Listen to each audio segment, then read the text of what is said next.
Who the did I marry? Part 2. If you missed part 1, I'm gonna put it up here on the screen. You're gonna wanna follow along. Hi guys, it's Joss from the future. I just wanna put a quick trigger warning in this story. There is mention of a miscarriage, so I just wanna put out a trigger warning in case that could affect anybody. So, we go to Home Depot, we go to Lowe's. I'm choosing all these appliances. He's taking pictures of the SKU number. We have representatives helping us. And he basically explained to them, hey, we're buying a house. We should be closing sometime in June. Can we order this stuff now? Can I put a hold on it? Like, what can we do? Because we're not ready for delivery. I stood there as the Home Depot rep said, we can hold it in our warehouse. Like, you can buy something and we can hold it. People do it all the time, especially with COVID. So I watched him pay. I want to say it was about it was either $350 or $500. I watched him pay a deposit on a whole new set of appliances for them, and they were going to hold it until we were ready for delivery. I watched this. So I was like, okay, good deal. Like, we got the appliances. Next, let's go to Rooms to Go and Ashley Furniture and find actual furniture. So we went all around Rooms to Go. We went to Ashley Furniture. We went to American Signature.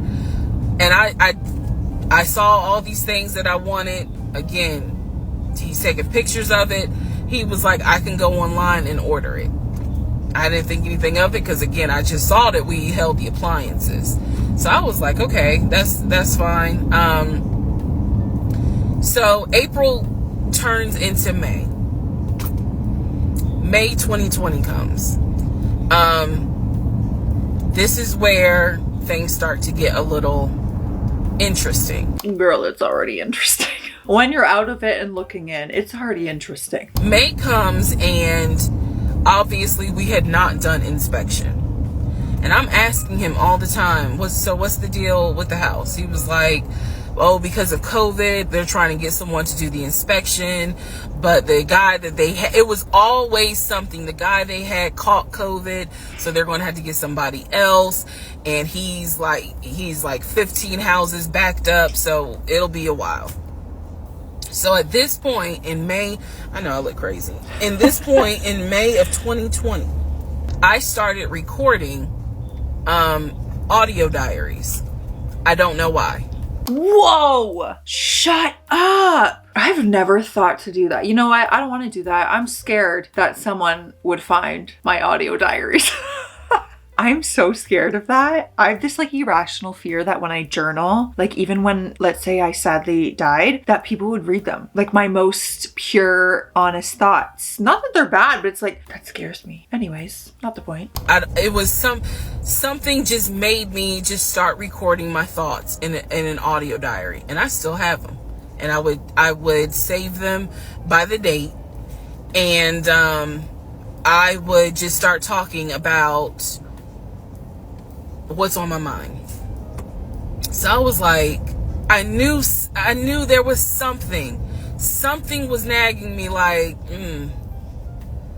but I kept pushing it out of my mind. I was like, you saw this is what I reminded myself. You saw him pay for the appliances. You know the house is under contract. You know that he told you that he's the one who put the house under contract. Why would, like, I remember saying to myself, why would he lie about that? This is so easy to verify. Why would he lie about that? Have you caught him in any other lie? And at the time, the answer was no.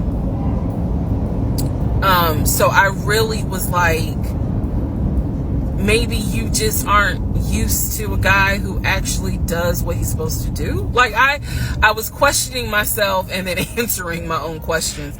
So inspection didn't happen. Around mid-May, I found out I was pregnant. May 2020. When I found out I was pregnant, he was ecstatic and I was like, oh. Wow. The reason why I was obese is because, number one, I'm plus size. Number two, because of my age, I felt like it was probably going to be a high risk pregnancy. And I wasn't married. And that nagged. I cannot tell y'all how much it nagged me. There was a lot of internal struggle in between. My family didn't even know that he had moved in at this point. I told them, that I was pregnant, went to the doctor, everything looked good. But again, because it was COVID, he couldn't go in with me into the actual room. So, doing any sort of ultrasound, doing the blood test, because my HCG levels were really high. So the doctor was like, hey, it might be twins. We don't know yet. You're still kind of early, along. They gave me a due date. The due date was January 26th of 2021. Wow. So, yeah. Her whole life has changed in the matter of months. Just a few months. It's wild to see, to watch from the outside. May, found out I was pregnant. So there was now more of a push into, we got to get a house. We got to get out of here. I'm not having a baby in Riverdale. Okay? Nothing against Riverdale. But I ain't having a baby in Riverdale. So we need to find out what's going on with this house. And so he was on top of it. He had an answer for everything. He was like, I'm gonna call and find out what's going on, blah, blah, blah. He then magically told me about a week later, oh, they're going to do inspection on the house, in 2 days. So I was just like, okay, keep in mind, I'm taking his word for it. I'm taking his word for all this. So he's like, they're going to do an inspection. Once we get the inspection report back, then we will know what we are going to be responsible for. What are we getting ourselves into? I'm getting a feeling here that the inspection is going to be the reason they don't get the house. I don't think they have the house at all. I don't think an inspection's happening. My guess is he's going to be like, oh, the inspection went bad. Something is crazy. We can't get the house. I might be wrong. We'll see. I guess they did an inspection. He showed me an inspection report. Only thing that they said that the roof had just recently been replaced, which I remember he was very happy about. And the issues that there were for the house were minor. It was not a bad, because we did have a discussion about it. He was like, it's nothing that we can't handle. I was wrong. I was very wrong. Then he said that we were set to close the end of May. We were set to close the end of May. He told me it was going to be a virtual closing. You're probably like, what the hell is a virtual closing? Because again, he's saying because of COVID, people are not closing in the office. They're doing a virtual closing where you would need to electronically sign the paperwork. This is what he's telling me. And so he was like, we're set to close just before Memorial Day. And so for some reason, again, there's still that nagging part. For some reason, I didn't start packing. Anyone that knows me will tell you I hate moving. I've done it enough in my life. I hate moving. But I did not start packing up that house at all. I was just like, I'm pregnant. My body was changing so fast that it was like I can barely keep my eyes open half the day. And so, no, I didn't start packing. And I remember I did record, again, I was recording audio diaries just about every day. When something didn't sit right, I would verbally record it in the audio diary because I was like, I don't know what it is, but there's something. That was the theme of our relationship. I don't know what it is, but I know there's something. It's your freaking gut. They always say, trust your gut. Listen to it. Unfortunately, my gut has IBS. And so I remember talking to myself in my little prayer closet, because that's where I would do my recordings. And I remember thinking, what if we don't get this house? Like, what if he's lying? But again, there goes that thought process of, why would he lie about this? Like, who makes up that they're buying a house when in fact they're not? And then he's showing you all this paperwork. Like, come on, you can't be that jaded that you don't even believe what's in front of you. We're going right into part 5, but take a sip of water first, all right? Cheers. I love you. Just felt like saying it to you today. So I'm questioning all this stuff in my head out loud on my audio diaries. And then once again, I'm like, but look at what he's giving you. Like, he's paying, it wasn't a question about money. It was just a question of, are we really about to move into this house? And keep in mind, he's paying all the household bills. He still is. So we were supposed to close before Memorial Day. We didn't. There was an excuse. There was always an excuse with him. Always an excuse. And I didn't know enough about the process to question stuff because I really wasn't involved the way I should have been. And it was giving me a lot of anxiety. So I'm pregnant with a lot of anxiety. And if I'm gonna be 100% honest with y'all, I was not expecting that I was probably going to have a healthy pregnancy because I was stressed. And what I was stressed about is I didn't know what was going on because I wasn't really involved the way that a normal relationship would be involved. Just being honest. So we did not close.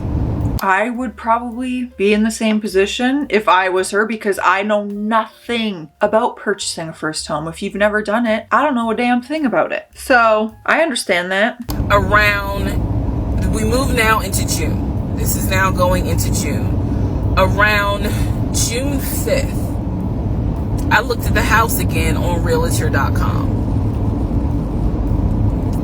I don't know what made me do it other than, and I don't mean to sound super spiritual. I know that people are like, you know, you may or may not believe in God, but I'm telling you, I believe with all my heart, probably the Holy Spirit was like, look at that house on realtor.com. So I looked at the house on realtor.com.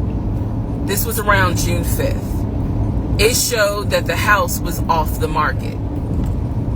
And I remember being like, okay, wait, what does that mean? What does that mean? Because ex-husband is telling me we're about to close on the house. We're about to close. It's our house. We got furniture, he's also telling me that he's been in contact with the realtor, his friend, who was telling him, you know, this is what was happening next. Here's what's going on. So the guy that we initially worked with apparently is completely out of the picture. But again, I was not heavily involved. So I'm just like, let me look at the house. I see it's off market. What does off market mean? Like, now I'm really freaking out. So it shows the name of the real estate agent for the seller. I don't remember her name. I called her and I said, you know, I said, my husband and I, even though I wasn't married, my husband and I were looking at this house at 123 Main Street, and we really wanted to tour it, but now I'm showing it's off market. Is it not available? Or, you know, I pulled that card and she was like, oh, no, ma'am. The home closed yesterday. It closed June 4th. Again, there are certain dates I just remember. She's got the receipts. She's got the proof. Sold. Price, everything. Dated. Lord, I just knew they weren't getting that house. It's gonna eat me alive until I complete this whole story because I just don't get it. It's not like he's scamming her and she's paying. He's paying for all these things. What is he getting out of this lie? I'm not understanding it. Like, you knew we weren't gonna get the house. What was the plan? Oh my God, I'm so excited for what's gonna happen. Because now I realize, at the very least, he was lying about him being the one who was under contract. I knew enough about that. So I was like, what, how is he going to get out of this? Again, I've listened to the audio diary in 2024. I literally said in that audio diary, how is he going to get out of this lie? And I was trying to think of ways on how he's going to do it. And something said to me, because I say it on the audio diary, I said, he's going to say it's a bad deal. And he's going to say he wants to pull out. Y'all keep in mind, I am pregnant. So I had a decision to make. As ugly as this decision was, I made the decision, you're about to have a baby with this man. He's paying all the household bills. Let him get out of the lie. And that's what I did. I purposely made the decision that I knew he was going to come back. What? And I knew he was going to give me some on why he couldn't buy the house, because he didn't know that I knew that house is already sold. The house is already sold. Wow. It's almost like, yeah, just let it play out. Let him come home. Let me ride this out and see what this man's plan and intention is. What a risky game. And this is the part where I said, I'm gonna be honest, even though it's gonna make me look bad. Because most women in their right mind would have been like, I'm out. And I didn't. So, sure enough, he came home. He didn't really say anything that day.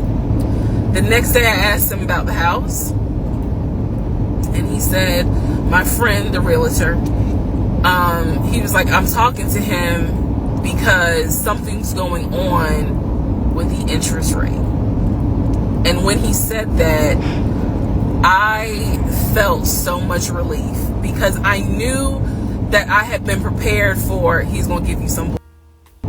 So when he said there's something with the interest rate, I said, you know what? If this is literally what I said, y'all. If the interest rate isn't good, then we shouldn't move there. We should probably let this house go.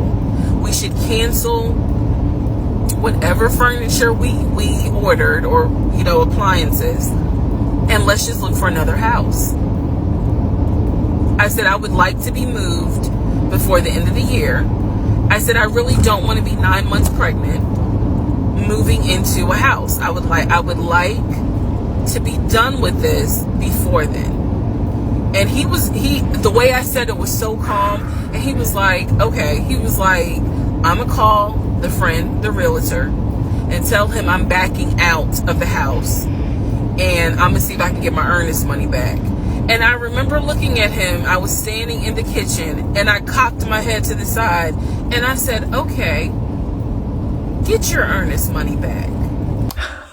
Meanwhile, I'm sitting here being like, oh, your earnest money that you literally never paid. Oh, his friend's probably not even a realtor. And let's find another house. And so that's how that first house fell through. So, fast forward, subsequently what ends up happening the next week, which is mid-June, I was at work. And I started cramping, started bleeding. No. No. And at this point, my doctor, I had just had an ultrasound earlier that day. So I went to work, because the ultrasound was fine.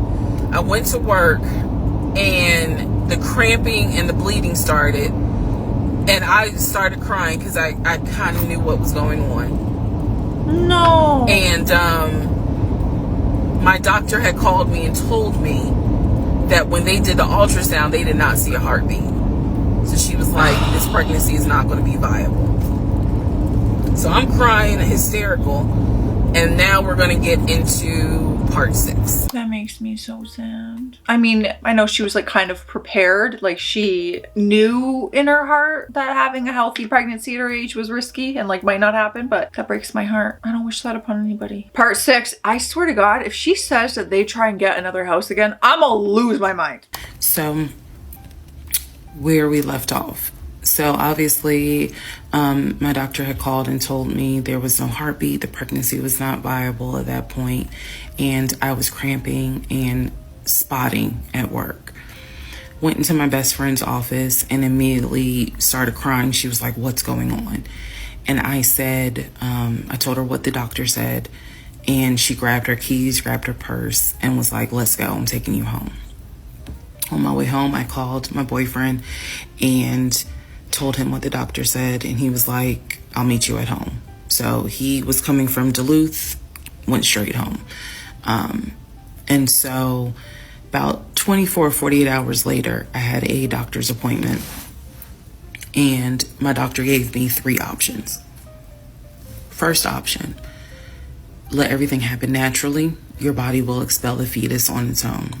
Second option, you can take a pill which will induce expelling the fetus at home. The pill basically will cause you to contract and expel. The third option was to go into the hospital and do a D&C. I did not want to do a D&C because I did not want to be in a hospital with COVID going on. And for whatever reason, I did not do the option of let it happen naturally. So I chose to do the pill. His birthday was June 17th. My ex's birthday was June 17th. So the decision was made, we're going to celebrate his birthday that day, go out to eat. And then that night I would take the pill because we both were off from work the next 2 or 3 days.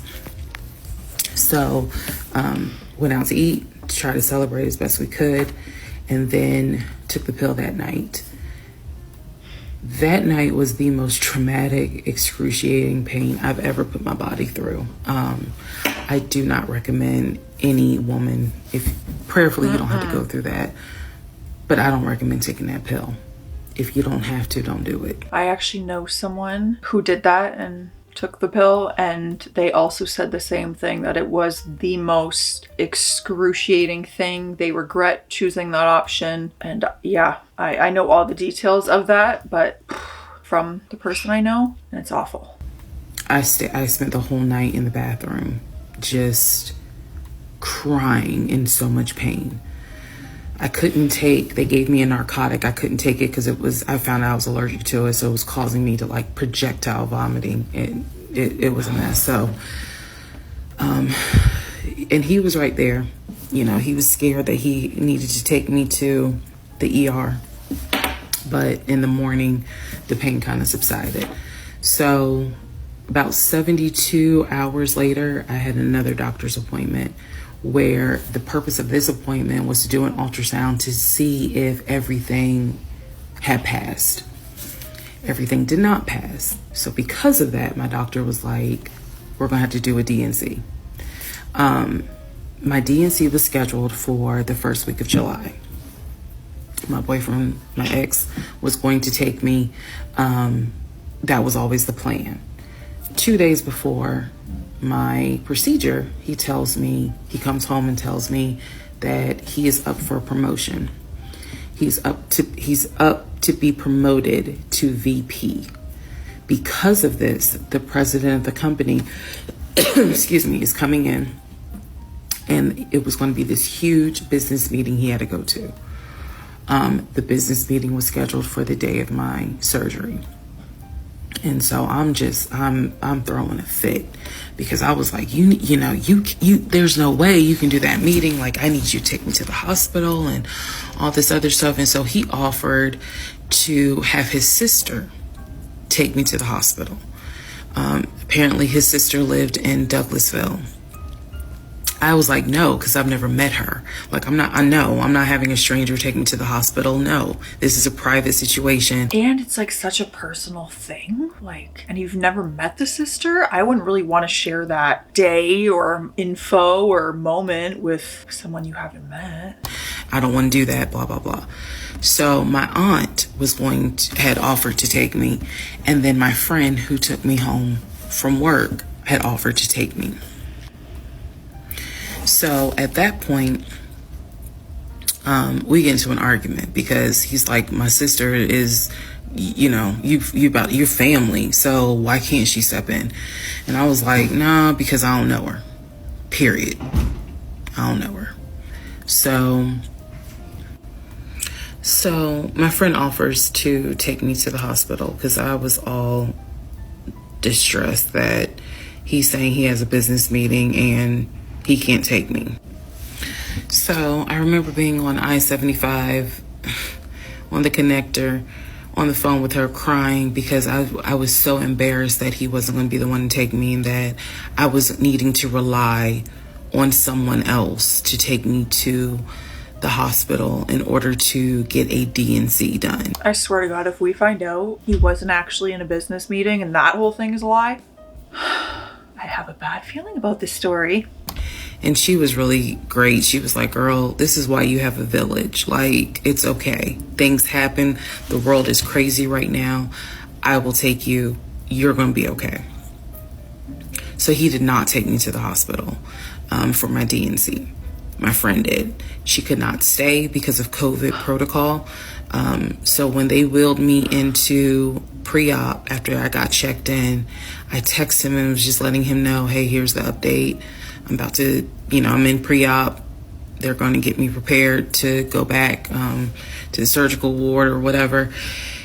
And the response I got was from his new executive assistant named David.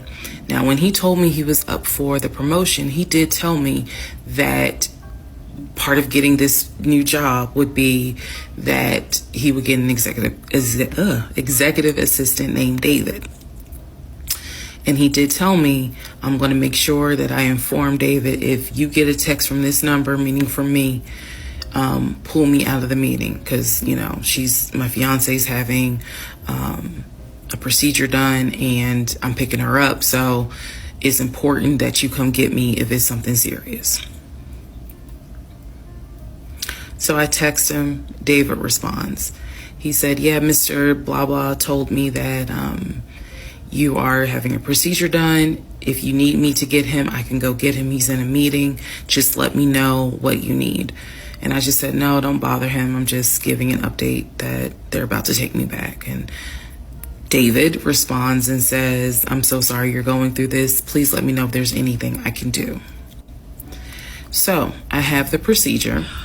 Is David real? That back there is not real. I can't even tell if it's David. I can't tell if this meeting's real, if David's real. I wake up and I am now in recovery. I should be in recovery 45 minutes up to an hour and a half. I wake up, first thing I ask, and I remember asking, is where is so-and-so? The nurse who was so sweet, she was like, everything went well. You're doing great. She said, we spoke to your fiance. He's on his way. So I said, okay. I kind of dozed back out, but I could still hear everything that was going on. I just could not keep my eyes open to save my life. So I hear her talk to the other nurse. And that's when she said, Dr. So-and-so called her fiance and his executive assistant picked up. And the executive assistant said that he was in a business meeting and that, you could relate to him what you need to say and he'll tell the fiance. And my doctor was like, hell no, HIPAA, I need to speak to him. So apparently my fiance called the doctor back about 30 minutes later. And the doctor informed him she'll be ready to be discharged in about an hour. You can make your way and come pick her up. He said he was on his way. He was on his way from Duluth to Atlanta, which is not a huge distance, but the time of day, one thing about Atlanta, there's always traffic. So he should have been there within the hour. I should have only been in recovery an hour and a half. Let's go to the next part.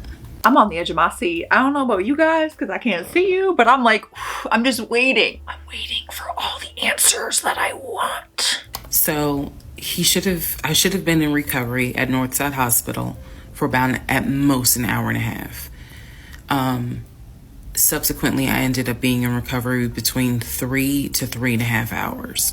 The nurses kept calling my ex, asking what's the status, because they were actually getting ready to do a shift change. So they kept calling, asking what's the status? What's the status? Like, where are you? I want to say that they called a total of 3 times and they spoke to him twice.